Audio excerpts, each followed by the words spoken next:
Welcome to Taking the Myth, your topical, skeptical discussion show. I'm Stephen Knight, and joining me for some top-notch analysis is Iram Ramzan. Welcome. Hello. How are you? I'm great. I'm wonderful.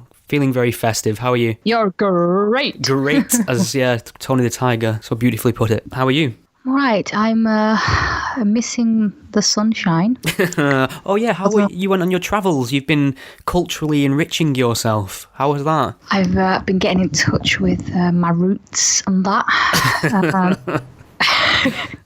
Yes, I went to Pakistan for about 10 days, and no, I didn't. How was the wedding? Get married. Oh, okay, no marriage, right? Yes, if you had asked me that, I would have, virtually punched you. Marriage or training camp?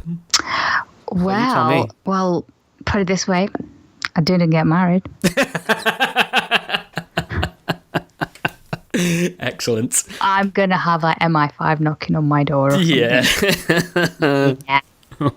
Yeah. I'm not like a member of ISIS or anything. If anything, ISIS would probably refuse to allow me into their exclusive club. They're a bit picky, aren't they? Yeah. A bit cliquey. Yeah. Do you know what? I've never done well with cliques and groups. I was like that at school, and I'm still like that now. I've always been an outcast. I've always I just think I've always been misunderstood. Yeah. Well, I also noticed that you've been poking a little bit of what do they say now? The kids casting shade, throwing shade. Mo Shafiq's way, One Man Ramadan Foundation, Mo Shafiq on Twitter. I do believe he accused you of hating Islam the other day. I don't know, maybe you can explain what that's all about. Yeah, he did. I only asked him a simple question. That'll do it. And do you know what? I actually can't even remember exactly what I asked him. I think it was to do with some extremists who come in. I don't know if you can remember the exact tweet, because I've poked at him that much. I pretty much forget half the time what he's done. It's always something or another. It's always something new the next time. But he just said, "Why don't you admit that you hate Islam?" And yes, I think yes, I remember the tweet now. You were asking him about how can he support these extremists. He's rubbing shoulders with the same people who had celebrated and endorsed the killing of a politician in Pakistan for what they perceived as blasphemy, yeah? Yes, I remember now. Basically, some of our loyal listeners, all three of them, will know that earlier this year, it was in the summer actually, 2 clerics from Pakistan came to the UK, and they were given such a warm welcome, and that's what good hosts do, they're very welcoming. The only problem is that these 2 are very extreme clerics. They support Mumtaz Qadri, and he was the man who shot the governor of the Punjab a few years ago for suggesting that the country's blasphemy laws should be reformed. Obviously, this nutter didn't like it. He was arrested and then he was hanged. And these 2 clerics were his biggest fans. They were at his funeral. They were whipping up support for him. And this summer, they were given a warm welcome by the Archbishop. Interfaith. Oh yeah, don't you love a bit of interfaith dialogue? And they went touring around mosques in the UK. So that was this summer. And then, because, who can resist this amazing climate that we have in the UK, they've come back.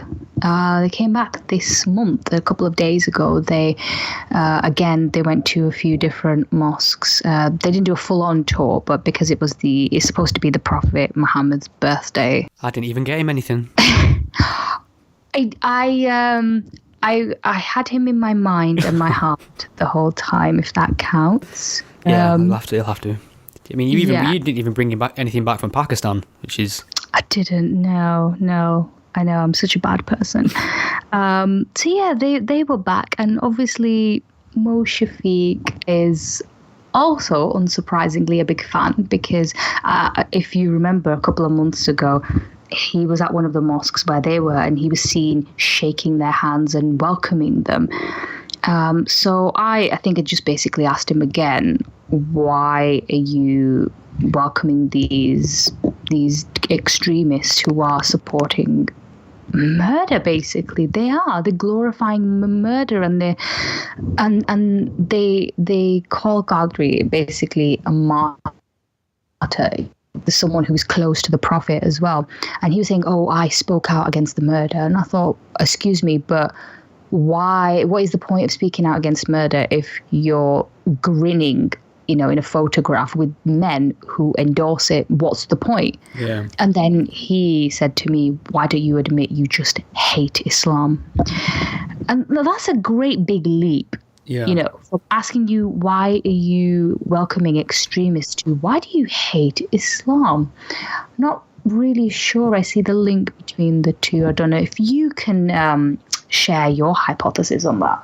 I mean, it's funny because it's not like he tries to put it down to a sort of a political disagreement, oh, he likes, he says potato, I say potato, and that's the kind of level. You say murder, I say hey ho. Yeah, it's like, we've got differences of opinion. It's no small difference of opinion when somebody's advocating murder for blasphemy. And he's very cagey on the whole issue of blasphemy for a start. He doesn't oppose blasphemy outright. He says, well, I kind of object to the misapplication of blasphemy.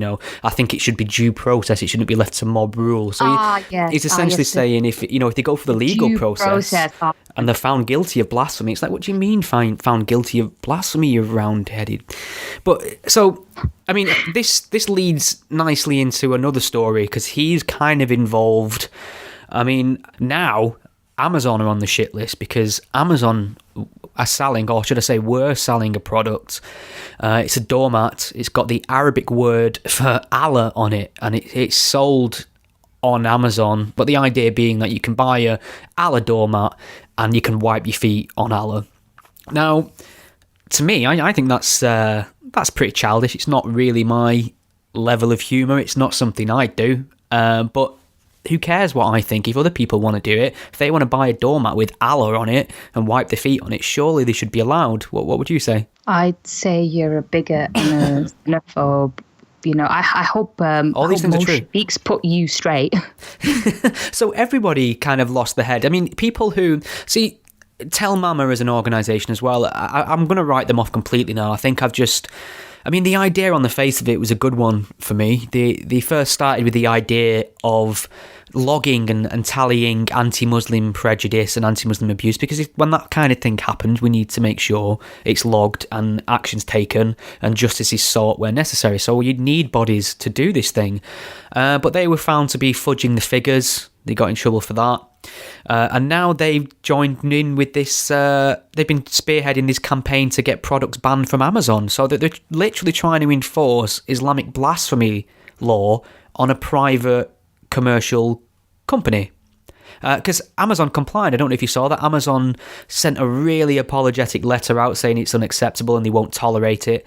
And then people immediately took to Amazon to highlight their hypocrisy by showing items that were potentially offensive to Christianity, potentially offensive to Buddhism, Judaism, other items. And obviously they won't be removed because nobody's going to get the head chopped off in the street for selling those things.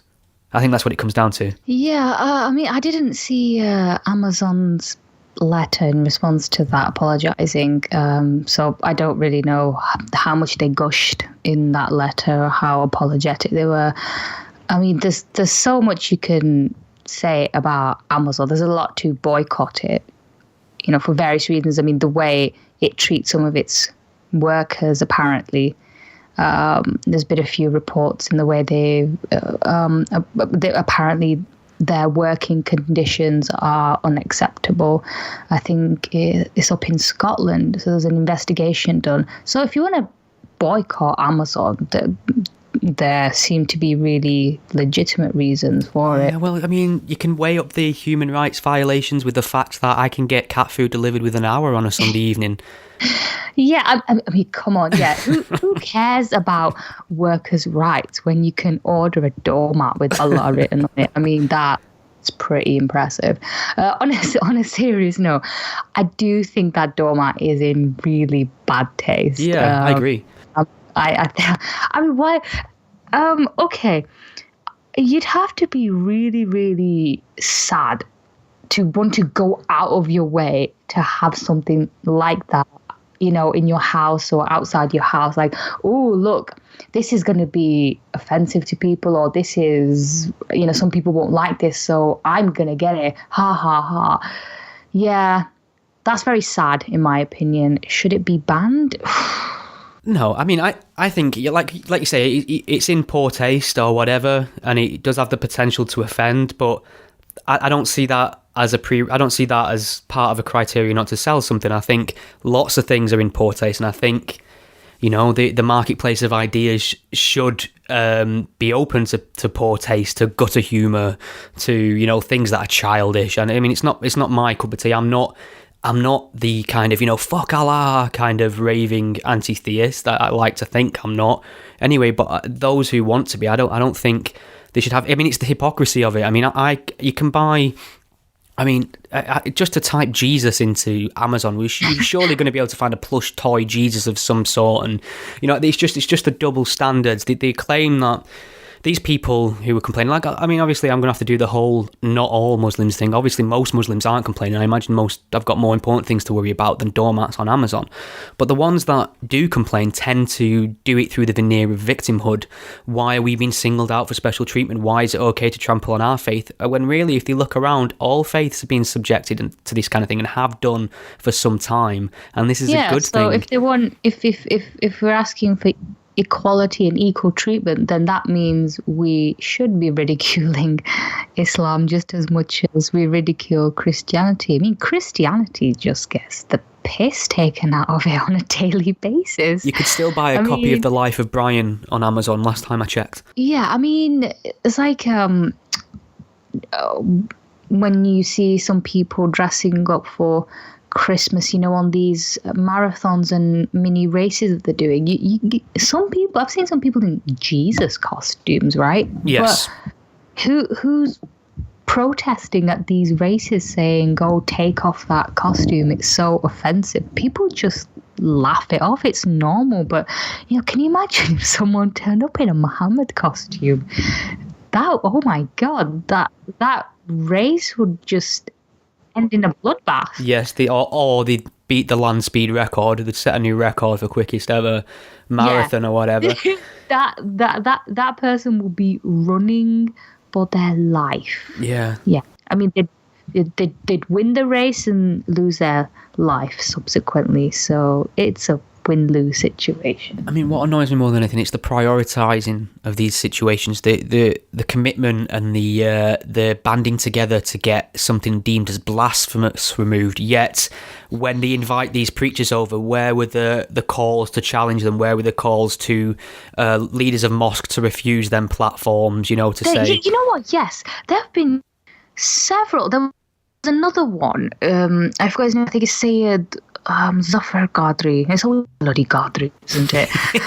He was invited to speak as well at a mosque, and then it got cancelled. I mean, this is a guy who's so extreme, even Pakistani authorities have denounced him, and that's saying something. Yeah, I mean, come on, when you've even got the Pakistani authorities who want nothing to do with him, and we've got Pakistanis here in the UK who are inviting him over. Yeah, we've got to take a long, hard look at ourselves. Yes, when you make Pakistan look good, then you've got to really think hard. I mean, you're right in what you said. The protests over such stupid things. Okay, fine. This doormat, very bad taste. If you want to make a point about it and say, we think it's just really silly, disgusting, and that's it, you leave it at that. Fine. Okay, fine.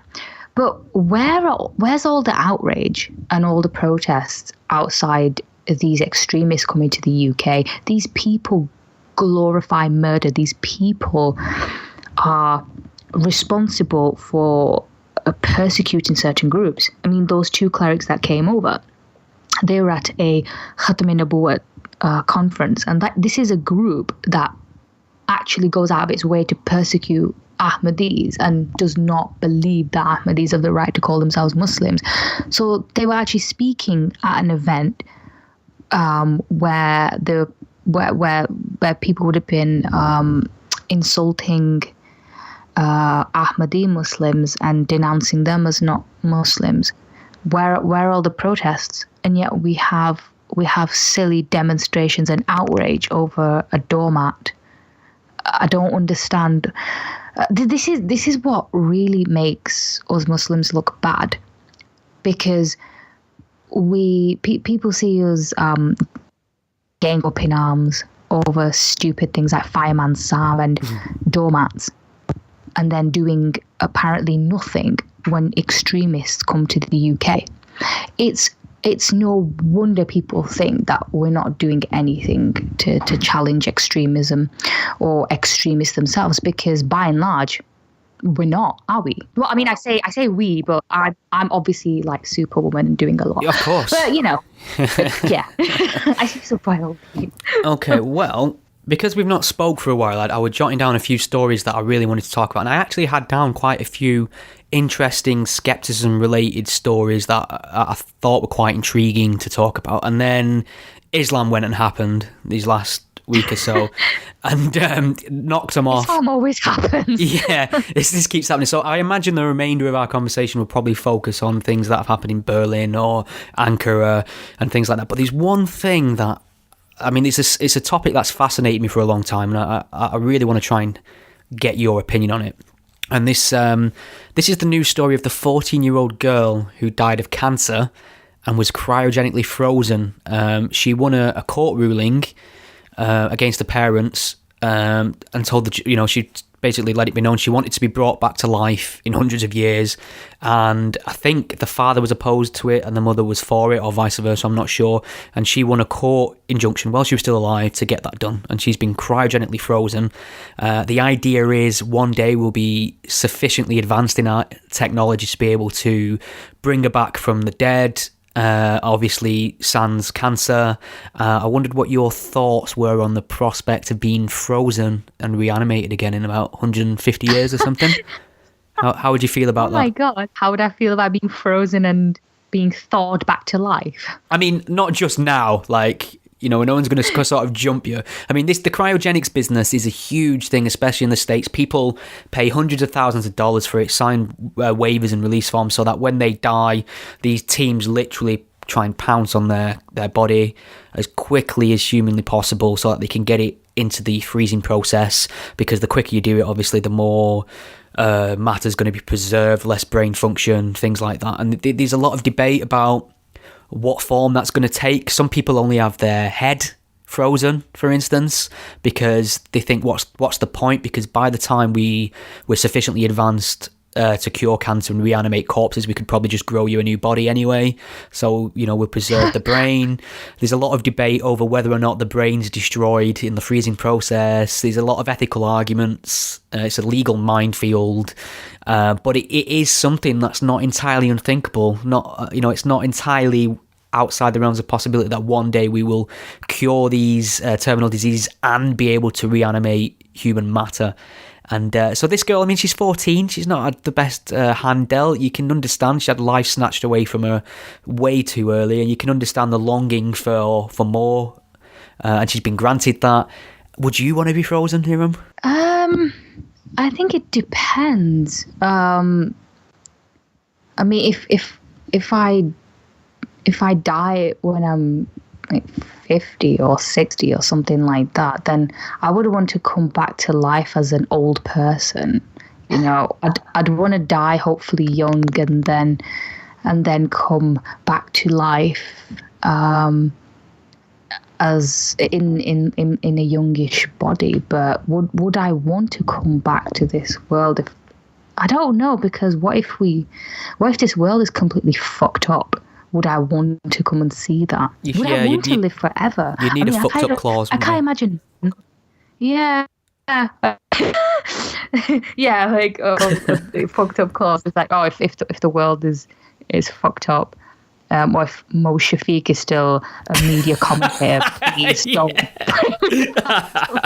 On one condition: Solomon, the band, isn't in the top 10 in the United Kingdom, and Mo Shafiq's no longer doing the rounds on the BBC. Oh my god! Like, what? First Mo Shafiq and then Mo Ansar. Like the two Double Mo's Mo. are just completely fucking batshit crazy. I kind of like the idea of having a 200-year nap and then popping my head out and seeing what's going on. You think we would have Brexited by then? That's a good point. Negotiations are taking forever. It's a very interesting idea, though. I mean, there's already a scientist somewhere who claims to be able to perform a head transplant. You know, I mean, they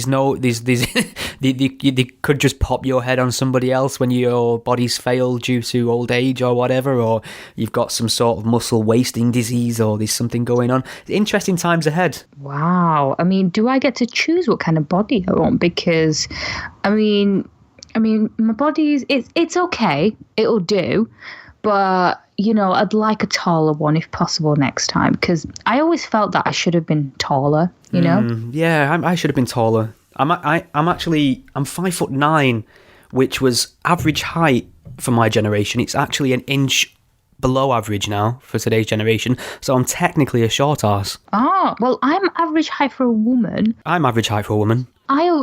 You're probably average height for a woman now, because I always see all these Amazonians around us. What's going on? Like, seriously, am I short, or is everyone just fucking huge? But anyway, back to this. It's a really serious topic, which we've completely wrecked. I think this is a really, really interesting one, because it's not something that's it's a fairly new thing. So it's going to come with all these different legal minefields, all these sets of challenges. Who knows what the future is going to be like? What kind of medical and scientific advancements we'll have made in the next 20, 30, 100 years. But you've got to feel for this girl. I mean, she was 14. She was, she had cancer. You can't blame her for not wanting to die. She was so young. Yeah, I mean, obviously, if it is possible, people like her should be on the priority list, obviously. Okay, so we've got the token non-Muslim content out the way for the rest of the podcast. Our non-bigotry clause has been fulfilled.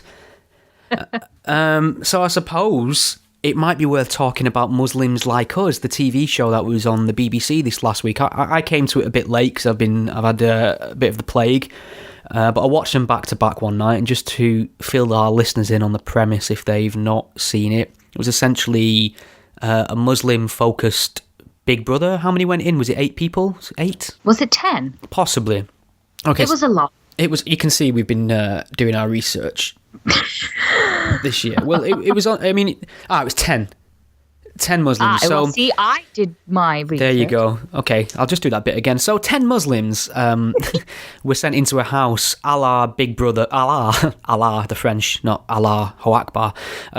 Were sent into a house, 10 of them, and they were meant to live with each other for a period of time. Now, what was interesting about these individuals that they were all Muslims from different backgrounds. We had people who were black, people who were South Asian, we had white converts, there was a Syrian in there was a gay Muslim, and then there was your raving, loony literalist in there, Abdul Haq. He's an interesting fellow, so he created tension straight off the bat. I think he was the first in the house because they went in one by one, and the first thing he did to greet people coming in was to hand them a sheet of A4 with Quranic passages on that lay out the rules regarding gender mixing. And as far as gender mixing were concerned, he wasn't a fan, Iram. He was quite hardline on the whole girls and boys really things.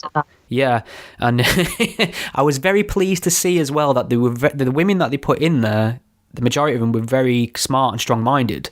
So I was kind of like, please don't take this crap from this man, and they didn't. There was a nice mix in there. A couple of them I didn't really like, and a number of them I kind of fell in love with over the 2 episodes. What was your takeaway from the shenanigans? Well, first of all, I'm really offended they didn't ask me to go onto the show. You should have put a token atheist in as well. Yeah, they should have actually. They should have. Yeah, should have put me. I would have made fantabulous TV, and I would have. I would have given Abdul Haq what for. I think this is it was basically going to be your typical BBC. Oh, let's show that Muslims are always challenging extremists on a regular basis, and in that way they kind of had a point because they were always challenging Abdul Haq. The women were, though. The men seemed to bite their tongues or play it down, which really annoyed me a little bit. I mean, I wasn't expecting them to white knight or anything. Let's face it. The rules about dress code and gender segregation, they're going to oppress women even more because, Abdul Haq can mix with the men until he found out one of them was gay. Oh, that was funny. You got to protect yourself there, don't you? And then covering up your entire body. Obviously, that's going to have an impact on women. So, of course, the women are going to speak out because so sick of being told what to do all the bloody time. And then we've got another guy coming in here saying, I'm not going to look you in the eye. I'm not going to shake your hand. I'm just going to leave this with you. You know what you can do with your sheet of rules? You can fucking shove them where the sun doesn't shine, Abdul. That's what you can do. You know what? He was just so... I'm sorry, but who the hell goes into a house and then just decides, I'm going to tell them that I'm against free mixing? If you're so against free mixing, why did you go into a house that you knew was going to be full of women? I mean, it's probably worth pointing out at this point, the man's actually served time, hasn't he? And he had his passport confiscated as well because he was considered at risk of joining. And he tried to get a fake one. Yeah, so they think that he may have tried to... But he's oppressed. Yeah. Did you hear rant about, we're treated like criminals? Because you fucking are one, that's why. Yes. You are a criminal. You're not treated like one. You are one. You are, he was horrible to the Shia woman. Practically, he said, like grade 5-star kuffars, and I thought, wow. And he just couldn't understand why she was upset at the thought of someone being killed simply for their religious beliefs or sect. It's like he just couldn't get it. And then the housemates tried explaining to him later, saying, do you not understand why, if you said that to me, why I would be upset? And then he kind of gave like a half-assed apology later, like, I'm sorry I said you should die. I don't think that. Sorry about that. Soz. You're so kind. Yeah, hashtag sauce.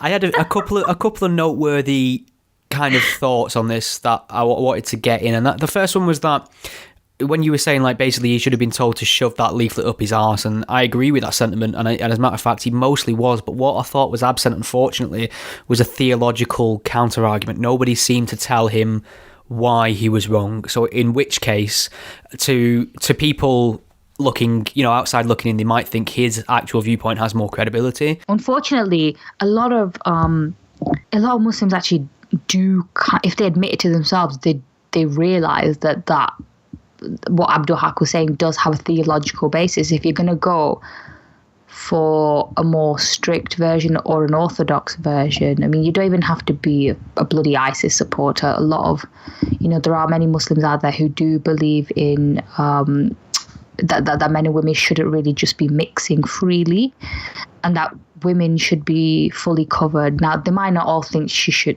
woman should wear a headscarf or a niqab necessarily, but they still believe in dress code. So if a lot of them are honest with themselves, they can see that Abdul does.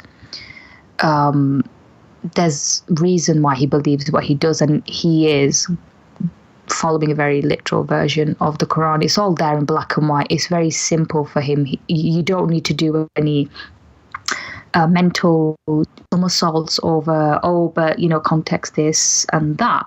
But I think maybe because the rest of them don't deal with theology, and that's the same with that's how it is with a lot of Muslims. Nobody really goes into theology much. Most are nominal believers.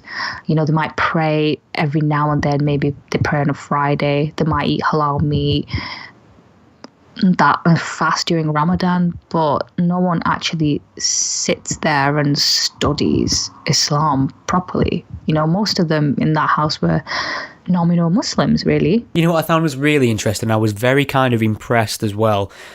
This entire thing was set in York, a city in England, which just happens to be one of my favourite cities on earth. I was there earlier this week. I've been twice this year already. I absolutely love it. I love hanging around the shambles, the medieval, aesthetic to it, the pubs, the Minster. Smell the chocolate as well. Yeah, I visit the Minster every time I go, which is obviously very strange for an atheist, but there's something quite arresting about the architecture. So they visited that in the show, which I want to touch on as well. But there was a young Muslim in there as well, very outgoing chap, very affable. I think he may have been Syrian. I could be wrong. If he's the one that looked very white, he was Syrian. Yes, okay. Because he hugged an EDL member. That's what I wanted to talk about. So they all went out together one night to have. I think they went to a karaoke bar and they all had quite a bit of fun. It was quite nice. Karaoke bar in the pub, as Muslims do. Yeah, and I noticed there was like a billboard on the pub in the background. It said pork pies on sale, and I thought, that's an interesting dichotomy, Muslim karaoke and pork pies. Integration, right? That is fantastic. So what happened is on exiting this nightclub, they would just so happen to be a very, let's put it politely, unsophisticated member of the EDL. I think many people listening would probably just say, well, that's pretty standard. But there was some guy who was very standoffish, not open to dialogue, didn't sound very bright, and was very anti-Muslim in his rhetoric. He wasn't being aggressive or violent, he was just very standoffish. And he was just a bit thick, really. Yes, okay, that's what I was going for. Yeah, you managed to sum that up in one word. Yeah. He was just thick. A bit dim. And this Syrian Muslim chap, whose name escapes me, who's part Bara. of... He's called Bara. Bara. So he's obviously got very good people skills, because the first thing he did to this guy was just kind of, I think, trying to disarm him a little bit, try to give him a hug, shook hands, was dead friendly and open, and and this, what this does is, in the face of, if you're challenging a Muslim and telling them that you think this or that about Islam and Muslims, and all the Muslims doing back to you is kind of killing you with kindness, it can help shift your perceptions. He won't forget that in a hurry, I don't think. I think that interaction there may set an idea in motion going, assuming there's motion going on in his head. It's a possibility. I might be being an optimist here, but I was very impressed with how he handled this, because faced with hostility myself, I'm not necessarily a people person in that respect. I tend to get a little bit, I kind of mirror the hostility back, and that's not a good recipe. This guy handled that situation very well. So he was quite excited about this interaction, I think, and when he went back to tell a couple of the other housemates what had happened, he'd bumped into this EDL guy. It was Nabil, the black Muslim, anger issues, that Abdul Haq as well. Yeah, they were absolutely furious at the idea that he would even converse on any level with an EDL member. So these are men who all they do is whinge about Muslims being prejudiced against as a whole, wrote off as a whole, thought the worst of as a whole, and the first thing they did was assume that anyone in the EDL, this is going to sound like I'm defending the EDL, but they basically wrote off this entire group of mostly white working class men as, racist, bigots, thugs, whatever. And it was just interesting to see him get slapped down just for talking about having an interaction with somebody. All right, Nabil just went absolutely ballistic at him. And I thought, so it's okay. You can't understand this young man wanted to engage with a so-called racist or fascist, and I don't think he was. But you're okay to sit next to Abdul Haq, who's a fucking Muslim fascist. Let's face it, he is. Yeah. He's Islamic supremacist. He was a fascist with dark skin, but that's okay, because he's also a fellow Muslim, so you're happy to engage with him. Yeah. He didn't even challenge his views. He just sat there, and he was basically his bezzy mate, really, wasn't he? Yeah. And this is someone also, Nabil is someone who, he was wearing a cage hoodie. Yes, I noticed that. I did notice that. I was shouting about it. It's like, he's got a cage hoodie on. Can you see the cage hoodie? Look at the cage hoodie. I was getting a little bit irate. Were Cage sponsoring his appearance on this show or something? This is interesting because... This is a group that, described Jihadi John as a beautiful man. Why isn't that... That's the kind of thing people usually blur out in documentaries, political statements, or even just brands. I can't believe that the BBC editors would have been so stupid to not know that Cage is what Cage is, and not blur that out. I would have thought, not just to, I'm not in a case of censoring, They would but have found a reason to complain, like, oh, we're being censored. Oh, no one's allowed to see our group logo. it's a promotion. It's a promotion, isn't it? They've got to have neutrality. They've got to be neutral. It's the BBC. They can't be seen to be promoting groups, and that was all that hoodie served to do, was promote the group Cage. I don't understand why that was given screen time front, right, and centre. Either it's a glaring oversight, or like you say, there's something else going on there. Yeah, quite unusual. But this Nabil chap just had a massive chip on his shoulder. I mean, he went crazy when someone touched his onion, for crying out loud. But then for Farhan's response was a bit over the top as well. But then I think it's because it's what happens when you have 10 cabin fever, completely, really different people stuck under one roof, having to live together. You're going to get that, really, aren't you? Onions or no onions. It's basically human nature. But I thought the guy was he had a massive chip on his shoulder. He was so aggressive, I found. I mean, maybe that's because of the footage and the way it was edited.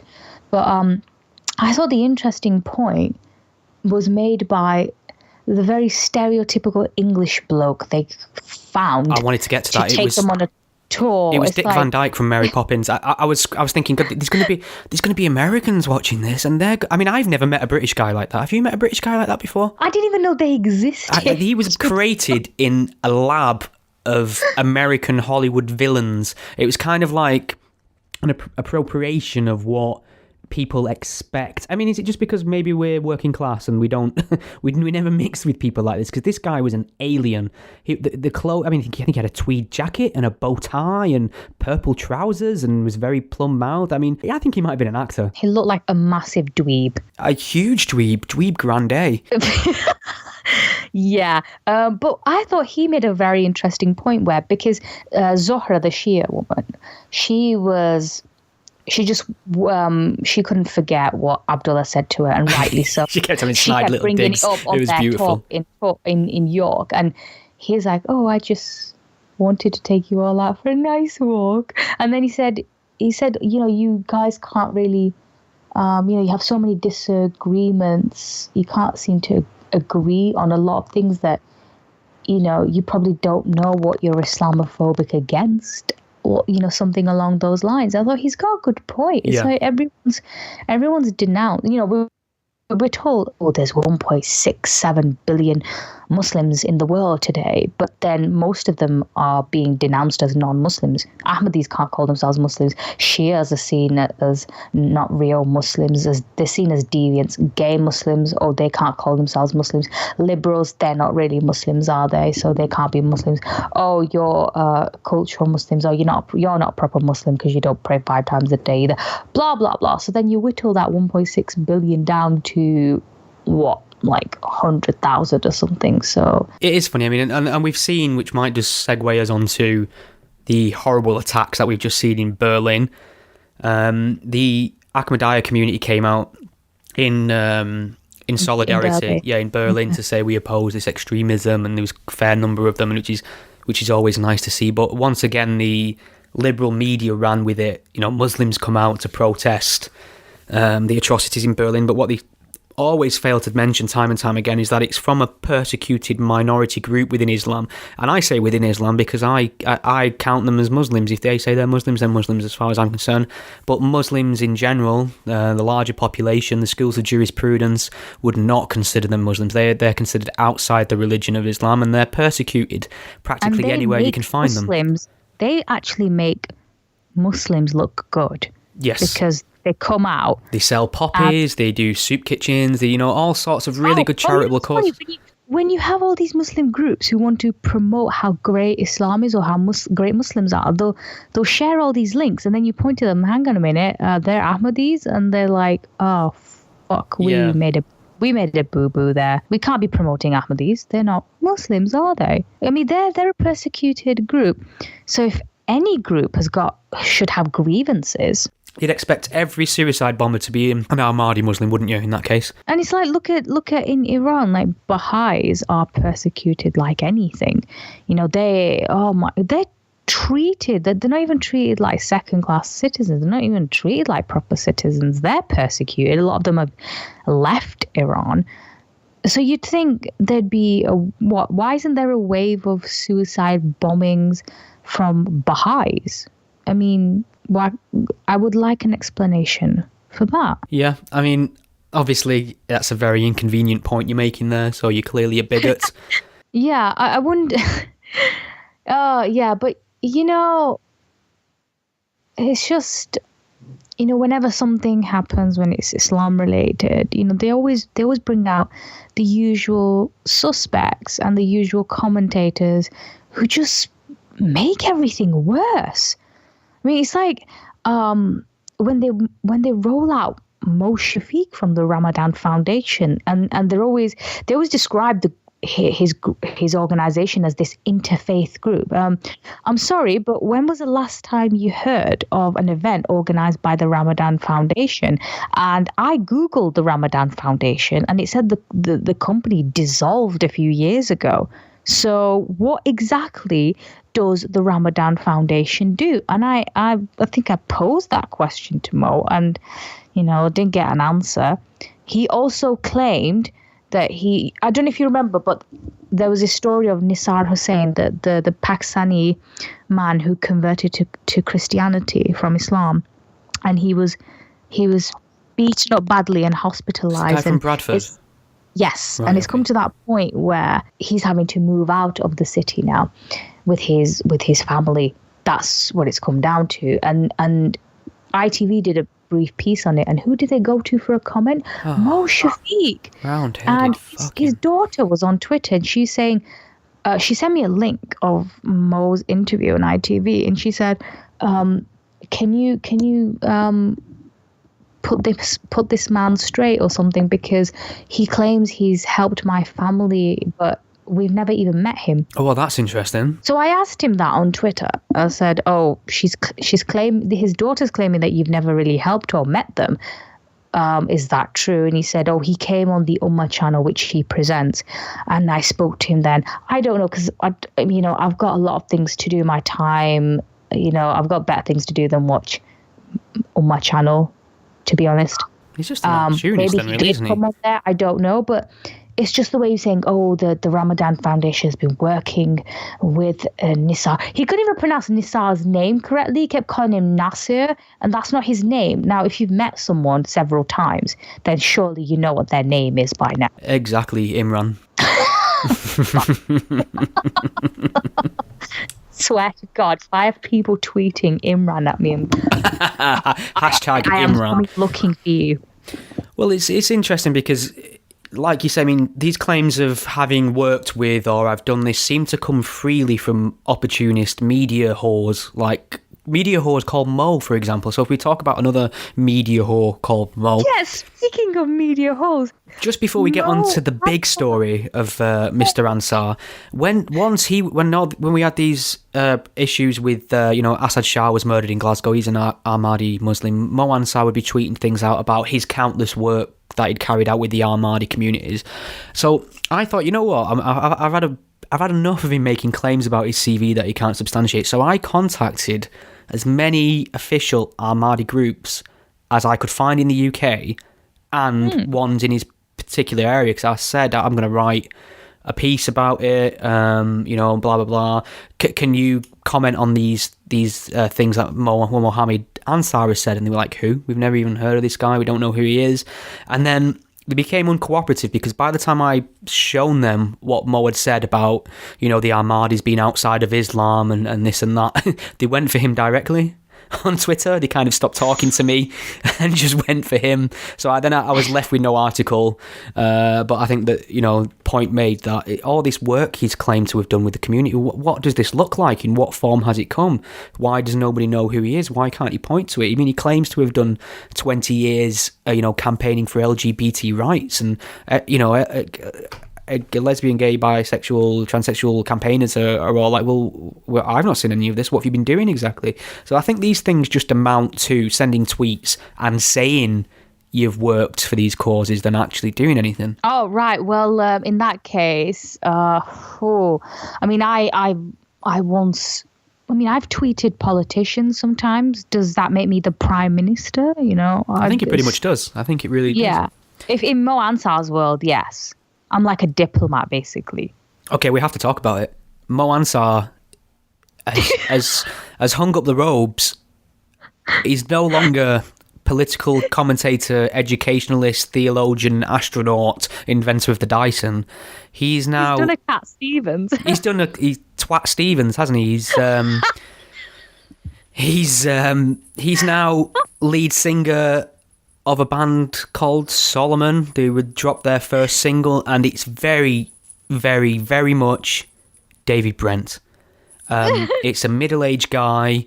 He's got a pierced ear and a flat cap on. He's trying to be trendy. Oh my God, he's got a pierced ear. I can't get over that. He's singing, and it's like he's not like. Let's be fair. I mean, he's not got. He's actually got a really good singing. Yeah, it's okay. It's average, which is in some cases worse. It's not horrendous, which is what I was expecting. Sure. I mean, I can't sing, but therefore I would not call myself a musician and start a band. But you're not. That's because you're not Mo Ansar.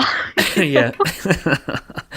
So this song's out now, and he's got delusions of becoming this rock star, and it's all very strange. But it was very interesting to see a few people turn on him on Twitter, fellow Muslims saying, it's clear that you're just an opportunist. You'll just go where the attention is, and things like that. It's just funny how I am, Sheikh Mohammed Ansar, Muslim theologian, committed to social justice. I'm a political commentator. Years, look at my flowing Islamic robe. Oh, hang a minute. I'm going to be in a band. I'm going to pierce my ear, ditch the robe, whack on the jeans, tweed jacket, and sing. It's just it's a complete 180, isn't it? And that's quite indicative of a sort of an egotistical opportunist personality, the reinvention, the jumping onto the next thing. I don't like Mo Ansar, Iram. I don't like him. I can't really. You hide it so well. This is a guy. First of all, if he was if he was a true Muslim, he would have called the band Suleiman, not Solomon. God. Fuck's sake, Mo. He's blocked me now, finally. Has he reported you to the police? Because I think I might be winning in the Mo Ansar sweepstakes.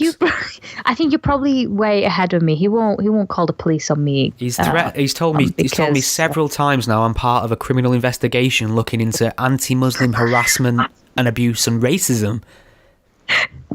So I'm sure, the police... that's like standard for you, isn't it? Yeah, I mean, you have to join the queue, but I'm sure I'll be getting a knock on the door any moment. I'm surprised you haven't had one already. But what's interesting about that, the band name, he was originally touting it as Solomon Acoustic, so somebody registered the domain name solomanacoustic.com and made it refer itself straight to that Jeremy Dunn's expose piece on him. So if you go to www.solomanacoustic.com, it'll direct you straight to the expose written by Jeremy Duns of all Mo's transgressions. So they're going by Solomon Band now. So, solomanacoustic.com, did you say? Yes, it is. It's solomanacoustic.com. It forwards straight to the Jeremy Duns. It forwards to jeremy-duns.com /Mo Ansar. Yes, it is. There it is. So that's a stroke of genius. Oh, kudos to whoever did that. Whoever did that. I'd like to claim credit for it, but unfortunately it was not me. Okay, so that's that clown dealt with for the week again. I mean, Twat Stevens. I mean, we've somehow managed to get from the atrocities in Berlin to Mo Ansar's shit band. I feel we need some more structure on this podcast, some more discipline, Iram. Did you not learn anything in your training camp? I went to Pakistan. Like, that place has no discipline. Hello. For fuck's sake, if anything, if I'm not disciplined, I've learned a lot from being there. So, yeah. And obviously, we had that horrible execution that happened in the full glare of an art gallery in the capital of Turkey, Ankara. The Russian ambassador was making a visit there. He was looking at an art gallery. I think the concept behind it was how Turks perceive Russians, and he was expressing this in art, and he was at the podium. Andrei Karlov, he's called, giving a speech, and he was shot in the back by a member of the police force. This guy was identified as Melvut Mert Altintas, I'm going to say. I might have got that wrong. He was only 22 years old, but he shot this Russian ambassador in the back and started raging about Mohammed and jihad and how this was in response to Russia's engagement and actions in Aleppo, Syria. And it was strange because it caused a lot of, I don't want to say excitement, it got a lot of attention in the news, and it was the big story. Then all of a sudden it was eclipsed by seemingly another act of jihad in Germany, in Berlin. A big heavy goods vehicle drove into the crowds at Christmas markets. Last time I poked my head in on this, 12 people have died, close to 50 are injured, a number of them, critical. I mean, it might be worth pointing out that we're recording this on a Wednesday the 21st of December, and at the time of recording it, they think the suspect's still at large. It appears from the pieces of evidence we have so far that a Polish gentleman was responsible for this vehicle, and at some point it was hijacked, and the Polish user of the vehicle was killed, and then the suspect fled the scene on foot. They originally detained a Pakistani man, then released him for insufficient evidence. They felt they'd got the wrong guy. They've now identified, I think, a Tunisian. Yeah, Tunisian. Yeah, Anis Amri. Yeah, so he's still at large. I think someone's just offered like €100,000 for information leading to his arrest. So it's interesting to ponder whether or not he's fled or whether he's biding his time, and it's going to be a case of, there's going to be more violence as a result of trying to bring this man in. But I mean, it might be worth mentioning the mode of action here in terms of driving vehicles into crowds. I can't remember now whether it was either Al-Qaeda or it might have even been ISIS propaganda who suggested this, who actively encouraged the act of taking vehicles and driving them into civilians. I don't know if you can remember. Do you know what? I actually can't remember either. It is definitely one of the two.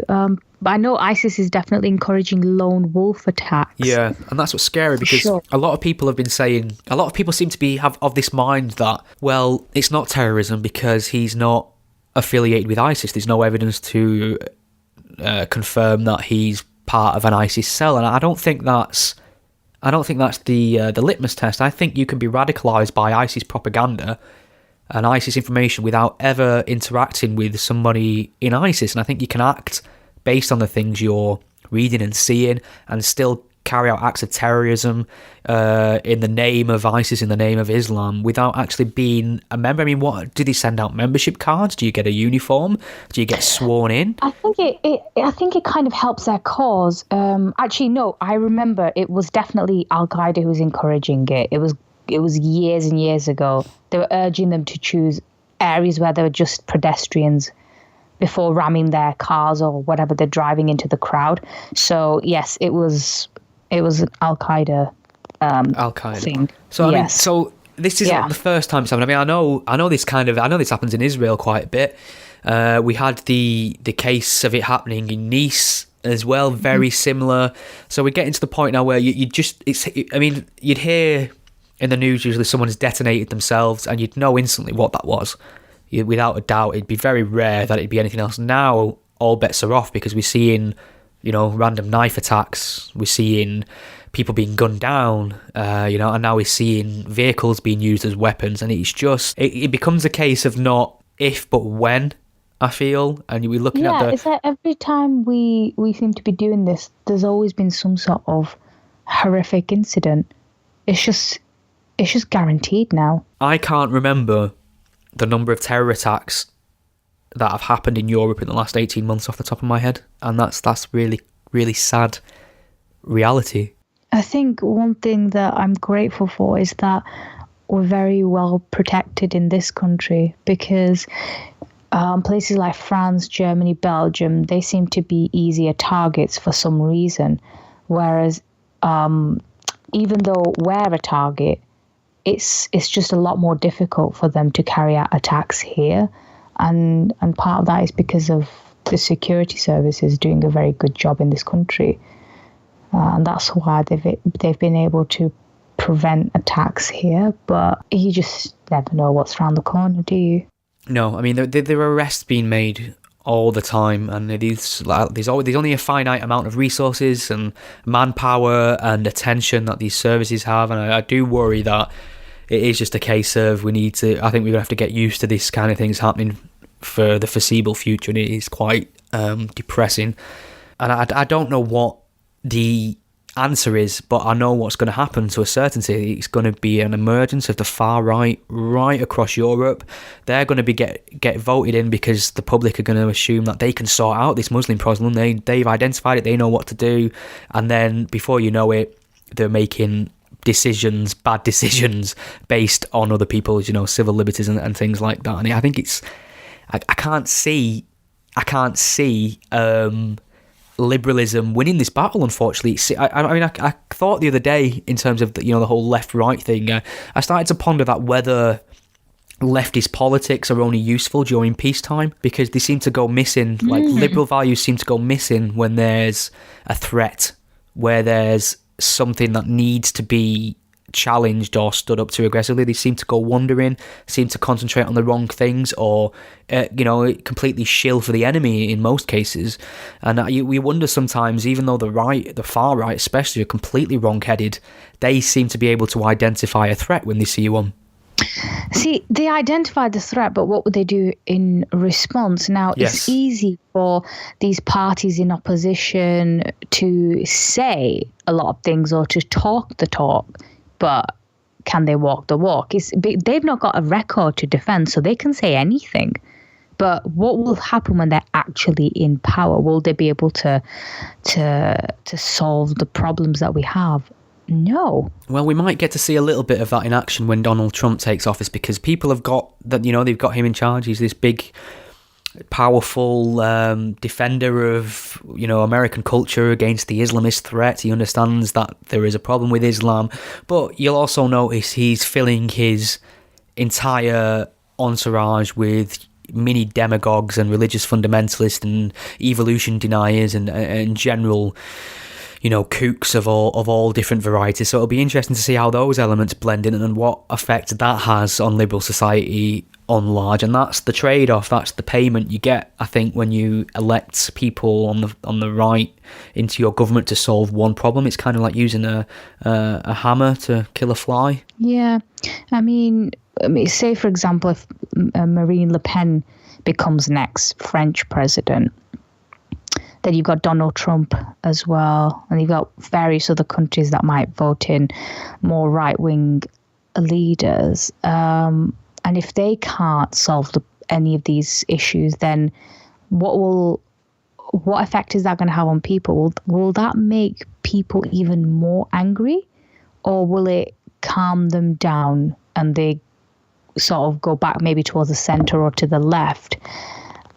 That's going to be interesting to keep an eye out on, I think. Interesting times ahead. That's the only positive spin I can put on it. Interesting. Yeah. I mean, would you rather live in a boring world? Yeah. I don't know. I'd take boring at the moment. Yeah. Do you know what? Right now, I would kind of take boring. But then we wouldn't have TTM.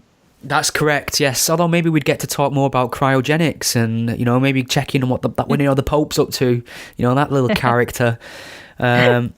So, I mean, in terms of Berlin, I mean, I'm hoping for as peaceful a resolution as possible to this. I hope they take this guy in alive without any further loss of life or casualties. But I suppose the only other big story, which is kind of an ethical minefield in terms of, well, not really, it's quite clear cut. I just think there's a lot of emotional opinions surrounding it, and that's the story of the former English Marine Alexander Blackman. He's been refused bail. He's appealed a murder charge for essentially executing an Afghani. I think he was a member of the Taliban. I think this member of the Taliban was wounded, and he approached him, dragged him out of range of a camera that was operating in the area, told the medics not to treat him, and then shot him point blank range, executed him, said something, a word to the effect of drop off the mortal coil, you cunt, and shot him, and he even boasted about breaking the Geneva Convention. So as we know, that's not the way the military should behave. That's not the way the military tell people to behave. That is clearly unethical behaviour. It's quite barbaric, and he has been, he's gone to court and he's going to spend a long time in jail for it. And I personally think that's the sign of a good society, when you punish your own and bring them to justice for behaving out the bounds of the law or what's acceptable. And I got quite a lot of pushback to this opinion on Twitter, as I knew I would. It's one of the reasons that I do these things sometimes, because I like a little bit of action on my commute. But I was getting a lot of words to the effect of, until you've served in the army or until you've had the blood of your fellow soldier on your lapel or whatever, you have no right to pontificate on these kind of things. And I just thought, well, what's your approximation of the way this soldier behaved, and do you think it's fair that he should be serving jail time? Oh, do you know what?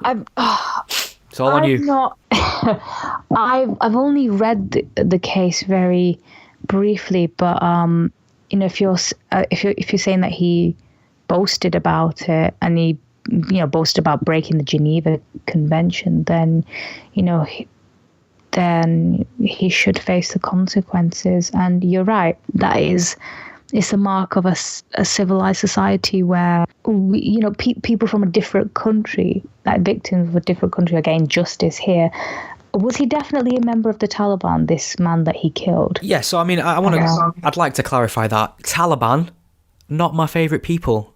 I'm not a fan. And as a matter of fact, I'm probably more hawkish about this than many of my lefty liberal friends, the point where I think you should kill people in the Taliban. If they are not waving a white flag and you can't capture them, I think you should kill them on sight. I think. But I remember when I was reading about this, it said that I think the base in Helmand, I think, came under fire from two insurgents. Were one of the two insurgents the man who was shot? Yeah, so the idea here is that they attacked. Yeah, they attacked first, which is fine. And then this guy got, the member of the Taliban was injured because of it. He's essentially been neutralised. He's no longer a threat. He's down. He's wounded. It becomes a case of human sacrifice from that point on, as far as I'm concerned. That's one of the reasons I'm against capital punishment. I think once somebody's no longer a threat, I think they should be treated with human rights. I know that's not... I mean, I am not going to shed any tears over any dead Taliban members, but I think you've got to be better than your enemy in that sense. I don't think we should be like the armies of other countries that just kill without a second thought. I think that we have to administer medical attention to this guy, because that's the protocol. That's what was actually happening.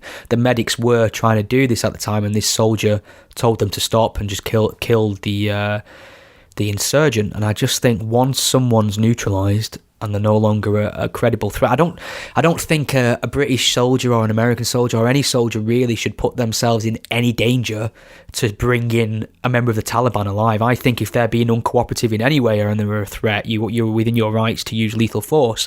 I just think when someone's down and wounded and no longer a threat, it's essentially an execution from that point onwards. Yeah. I don't think you're going to have a lot of people agreeing with you here, because the man he killed was a member of the Taliban. I think because of that, I think very few people will sympathize. I think if it was a non-Taliban member, then I think more people would agree and say, oh yes, it was disgusting what he did. But because he's Taliban, I think that's going to inform the way we react. Yeah, I've somehow ended up in the pro-Taliban camp here, haven't I? You're basically an apologist for the Taliban. No, like I say, I do think they should be killed on sight. I just think once they're no longer a threat and you can apprehend them, I think you've got to, obviously, these aren't my rules. These are the rules of the military as well. The military actually, well, people are saying to me, until you've served, until you know what it's like, you have no right to have these opinions. But the military agrees with me. The military is against this kind of behaviour. Their official point and position on this is to condemn it and is to bring members of their own forces to the courts if they engage in this kind of behaviour, which they have done. Due process has been followed. I mean, it's unfortunate that it's a member of the British forces in that sense, and he's going to prison for killing a member of the Taliban. That is unfortunate because I know he's a member of the Taliban, but I just think we have to be better. I say we, civilised society. I just think we have to be better than the enemy in that sense. I agree with you. But I remember the Telegraph came out to support him, saying that, you know, the sentence should be a bit more lenient. Well, that's a valid debate. You could talk about. I mean, I don't know how long is standard to serve for this kind of thing. I don't know what's excessive and what isn't. That's a valid area of debate. That we need to see this, what happened, the killing or the murder. It needs to be seen in context of what's happening in that country, where our troops are, you know, they're going to have a lot of mental strain. They're going to be subjected to a lot of difficult conditions in Afghanistan, etc., etc. I think I think people do have a point when they say you don't know what it's like until you actually live in a war zone or you serve. I agree with on that. the battlefield. I think it serves a political function though as well. I think it serves a political function because I think we have to be seen to be taking a strong stance on this as a country. I think if we allow our soldiers to execute with impunity like that, that's just a recruiting tool for jihadists and various other militant groups. You know, we're the barbarians who shoot people when they're, you know, neutralised and things like that. Well, let's face it, we're already kind of seen in that way because a lot of people, even in this country, will be like, oh, well, we invaded them, we've got blood on our hands. They're going to think that anyway. But, you know, I think we do, there are certain rules we do need to follow. And if we're going around just breaking the Geneva Convention, then what's the point of having it? I mean, I think I need to read this case in a bit more detail, but, you know, from what I do know, I just, yeah. I mean, I looked into it. I mean, I looked into the case for it to see if there were any mentions of post-traumatic stress disorder, or even if that was considered as an aspect of it. And it appears, from what I've read, I couldn't find anything of that nature. I might have to do a bit more reading. So I don't even think that was brought to the courts as an excuse or a reason. So it just, I mean, it could possibly be that, like any large group of people, as the military are, there are some bad eggs. And this happens in a lot of our, you know, this happens in the police. This happens in, you know, the corporate business world. Anywhere you get enough people together, you're going to get a few thugs and bad eggs, unfortunately, regardless of the conditions and the stress they're under. I mean, I've got family in the military. I love our armed services, and I can't really understand the toll it takes on them and the dangers they face, but I'm grateful they do. It's something I could never do. I openly admit that. I am pro British forces. It's one of the things I'm proud of, and, you know, one of the things I'm really proud of about our country, but I just think I'm proud of them because we have to set a particular standard, and I think that kind of behaviour just falls short of that standard by quite a bit. Yeah. But fuck the Taliban, though. Fuck the Taliban. I just want to get that in there. Well, yeah, we're just getting it out there. Don't like the Taliban. Like the Taliban. Yeah, I think a lot of people might disagree with you, purely because the man he killed was a member of the Taliban. I think, you know, the response will be, well, he just did to him what he would have done to. That's actually what the soldier said. But my point would be, do you want to match the member of the Taliban's standard? Is that the standard you want to match? I mean, he's perfectly right. The Taliban member, given the chance, would have executed a British soldier without thinking twice, I would imagine. I have no expectations of integrity or human rights on the members of the Taliban. But if you're going to say he'd do exactly this, he'd just do this himself, how are you any better in that sense? Exactly. I think that's the case, isn't it? But I think this will probably serve, you know, as a good example for other people who might want. I think it's political as well. Yes, I definitely think so. I think it's about showing other people, look, we we follow certain rules and regulations. We don't let people get away with that. I think that's what it's about. Okay. I think, we've pretty much covered a lot in over an hour. Is there anything in particular you were desperate to get in at all? No, I think we've covered. Well, just remember, Iram, life is like a river. Oh, the river. And what else? Life is quite the journey. Was it something like life being a game? Or I think he just, as Solomon Band lyrics here, I think he just went on some sort of cliche generator. Life. You know what? I think I've seen a lot of Ira leaflets were saying, "Is life just a game?" Did he just rip off Ira? That's interesting. I think we should just give up the pretense of a topical discussion show and admit freely that we just want to slag off Mo Ansar and Mo Shafiq every week. It's just the case of the two Mo's. If someone can actually try and figure out what the Ramadan Foundation does, please tweet us, because I'm at a loss. Yeah, so if you're familiar with round-headed Mancunian mouthpiece of blasphemy laws, Mo Shafiq, feel free to ask him on Twitter what his Ramadan Foundation is about, politely, in a civil tone. I don't condone abuse of any sort on Twitter. Just want to make that clear. Maybe ask him what the Ramadan Foundation is about. Maybe ask him how much staff he employs, what his annual turnover is, where his head office is, where's the Christmas party this year, maybe, where we can see some of his work. I don't know, just something tangible to prove to us that this organisation actually exists outside of him saying it does. Well, it did exist on Company's House. It said the red address is somewhere in Oldham, and it had a few different directors, but they dissolved it about 5 years ago. So why is he going on TV then saying he's from the Ramadan Foundation when they don't seem to be doing much? Iram, it's been an absolute pleasure, as usual. I know. Where are you off to next week? Jakarta? Saudi? What's happening? Thought I might go to Tehran and hang a few gays there while I'm at it.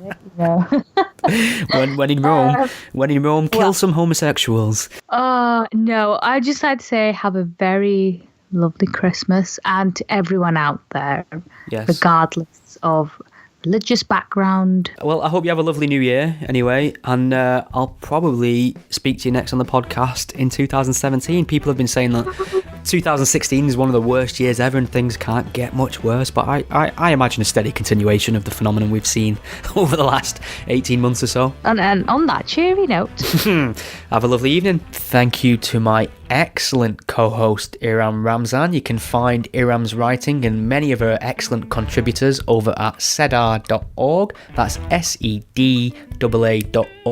You can keep up to date with the podcast at gspellchecker.com. I think we've all learned something here today. I'm doing Christmas dinner this year for the first time in my life. Oh, are you going the whole hog? Are you cooking sprouts? Come on, easy. No sprouts. I mean, I'm a bleeding heart vegetarian, and I'm considering actually doing a turkey because it's family. But I will not abide sprouts in this house. I like sprouts. I don't mind them. Really. This is difficult for me.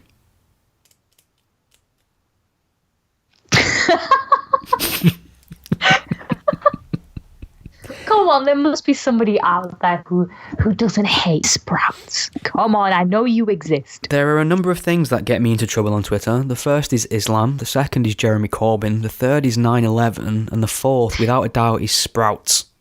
There's a lot of heated opinions about the nature of the good old sprout on Christmas Day out there, so yeah, let us know what you think of sprouts, for or against. This debate has been raging since I joined Twitter in 2012. Everything else we've talked about, fuck all of that. Just let us know what you think about sprouts.